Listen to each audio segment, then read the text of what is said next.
পরিবর্তন হয়ে গেল উত্তরাধিকারী সম্পত্তি ভোগ দখল করার নিয়ম কানুন। একটি ওয়ারিশান সম্পত্তি কোন নিয়ম মেনে মালিকানা গ্রহণ করতে হবে কিংবা কোন নিয়মগুলো না ফলো করলে ভবিষ্যতে ওয়ারিশান সম্পত্তির মালিকানা সংক্রান্ত সমস্যা তৈরি হতে পারে, আজকের ভিডিওটিতে আমি এই সকল বিষয় নিয়ে আলোচনা করার চেষ্টা করব। তো আপনি যদি আমার এই চ্যানেলে আজকেই প্রথম হন এবং এই ভিডিওটি দেখার পরে আপনার আরো কোনো ভিডিও দেখার আগ্রহ জন্মায়, তাহলে আমাদের চ্যানেলটি সাবস্ক্রাইব করে রাখতে পারেন। আর যদি আপনি নিয়মিত আমাদের ভিডিওগুলো দেখে থাকেন, তাহলে বরাবরের মতো লাইক, কমেন্ট এবং শেয়ার করে আমাদেরকে অনুপ্রেরণা দিবেন। উত্তরাধিকারী সম্পত্তি ভোগ দখল করার জন্য নির্দিষ্ট কিছু নিয়ম কানুন রয়েছে। এই নিয়ম কানুনগুলো যৌথভাবে কাস্টমারি ল কিংবা স্ট্যাটুটরি ল অর্থাৎ রাষ্ট্রীয় তৈরি নিয়ম কানুনও রয়েছে। প্রথমত, সম্পত্তির ভাগ বণ্টন করা হয় ধর্মীয় আইন অনুযায়ী। যে সকল ব্যক্তি যে ধর্মের, সেই ধর্মেতে স্পষ্টভাবে উল্লেখ করা রয়েছে যে উত্তরাধিকারী সম্পত্তি ওয়ারিশরা কিভাবে ভাগ বণ্টন করবেন। দেন সেই সকল সম্পত্তি পরবর্তীতে যেন কোনো ধরনের ঝামেলা তৈরি না হয়, সেই পরিপ্রেক্ষিতে রাষ্ট্র কিছু সময়ে সময়ে আইন পরিবর্তন, সংযোজন, পরিমার্জন করেছে, যেগুলো এখন পর্যন্ত বিদ্যমান। এই আইনগুলো সম্পত্তির কিংবা রাষ্ট্র প্রতিষ্ঠিত হওয়ার পর থেকে থাকলেও আমাদের সেই সকল আইন মানার প্রতি চরম অনীহা রয়েছে। এই বিষয়গুলো চরমভাবে প্রতিফলিত হয় 2-3 যুগ আগেই। অনেক ক্ষেত্রেই আমাদের যৌথ পরিবার ছিল এবং আমরা কিন্তু ডিজিটালাইজের বাইরে ছিলাম। এক্ষেত্রে যে বিষয়টি হয়েছে সেটি হলো, যৌথ পরিবারগুলো কিংবা পরিবারগুলো যখন কোনো কন্যা সন্তানকে বিবাহ সম্পন্ন করেছে, তারা মনে করতেন যে সম্পত্তিতে ওই সকল কন্যার কোনো অংশ নেই।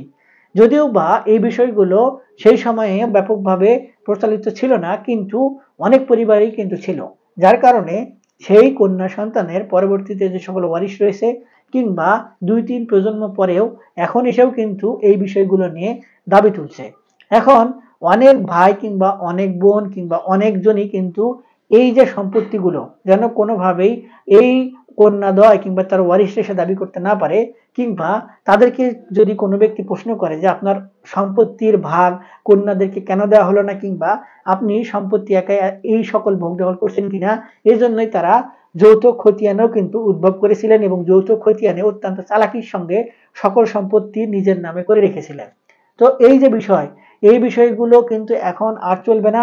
এই বিষয়গুলোকে কঠোর হুঁশিয়ারি দেওয়া হয়েছে এবং বলা হচ্ছে যদি কোনো ব্যক্তি ওই সকল সম্পত্তি কোনো কন্যা সন্তান কিংবা কোনো ব্যক্তি জবরদখল করে তারপরে শুধুমাত্র দাগে দাগে ভোগ দখল দেখিয়ে নামজারি করতে আসে, তাহলে তাদেরকে আর কোনোভাবেই নামজারি দেওয়া হবে না। অর্থাৎ নামজারি না থাকলে আপনি সম্পত্তির মালিকও কিন্তু প্রতিষ্ঠিত হতে পারবেন না।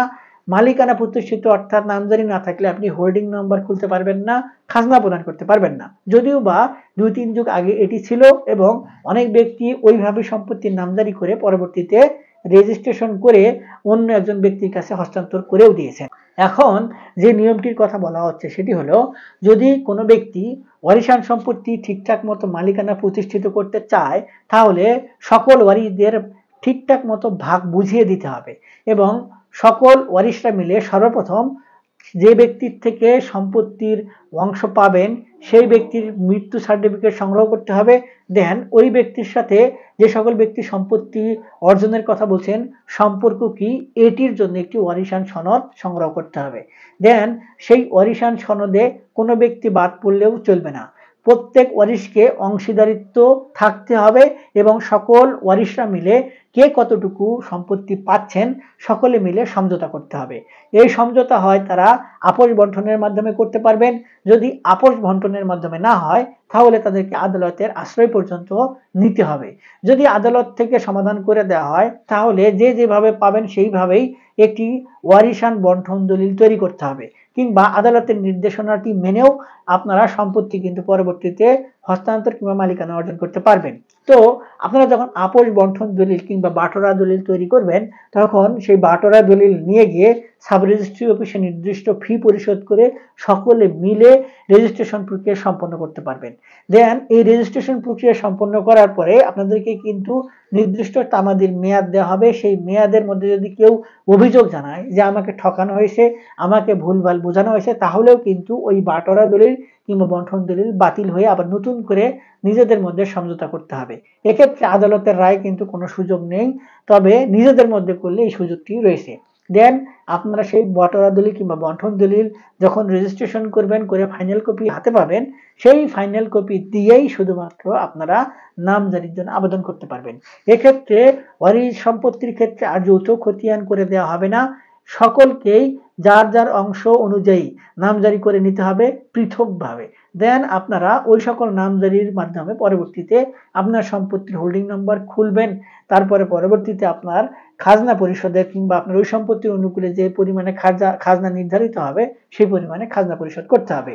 এক্ষেত্রে এই যে স্টেপগুলো, এই স্টেপগুলো এখন কিন্তু পুঙ্খানুপুঙ্খানুভাবে প্রত্যেক ব্যক্তিকে উত্তরাধিকারী সম্পত্তি প্রাপ্তির পরে মালিকানা অর্জনের ক্ষেত্রে মানতে হবে। যদি কোনো ওয়ারিশ এই স্টেপগুলো না মেনে কিংবা দুই একটাকে স্কিপ করে, অর্থাৎ ওয়ারিশান সার্টিফিকেট কি স্কিপ করে কিংবা বাটোয়ারা দলিল বন্টন দলিল কি স্কিপ করে, তার ক্ষমতা বেশি, তিনি বড় ভাই, তিনি আগে থেকে ভোগ দখল করছেন, বোনের সম্পত্তি কি দরকার, তাকে দেখে শুনে বিয়ে দিয়ে দিয়েছি, খরচ হয়েছে অনেক, এই সকল অজুহাত দিয়ে শুধুমাত্র সম্পত্তির দাগে দাগে ভোগ দখল দেখিয়ে নামজারি করে নেয়, সেক্ষেত্রে তার কিন্তু ওই নামজারি বাতিল হয়ে যাবে।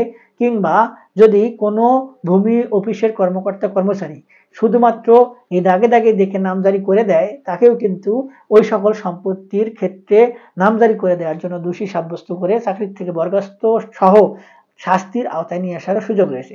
তবে কিছু বিকল্প ওয়ে রয়েছে, আপনি দাগে দাগে নামজারি করে নিতে পারবেন। এক্ষেত্রে আপনাকে সকল সম্পত্তি, অর্থাৎ আপনার উত্তরাধিকারী সূত্রে প্রাপ্ত সম্পত্তির কিংবা আপনার পূর্বপুরুষের যেখানে যতটুকু সম্পত্তি রয়েছে সেখান থেকে যদি আপনি 1% হাফ শতাংশ সম্পত্তিও পান, তাহলে আপনি সেটি নামজারি করে নিতে পারবেন। কিন্তু এক দাগে আপনি সম্পত্তি নিজের নামে সকল বিষয় নিয়ে কোনোভাবেই নামজারি কিংবা অন্যান্য বিষয় করতে পারবেন না। এটি বিকল্প, এটির জন্য কিছু গ্রাউন্ড রয়েছে, সেই গ্রাউন্ডগুলো আবার প্রমাণ করতে হয়। তো এই যে ব্যাপার, এই ব্যাপারগুলোর মাধ্যমেই কিন্তু এখন আপনাদেরকে উত্তরাধিকারী সম্পত্তির ভোগ দখলে থাকতে হবে।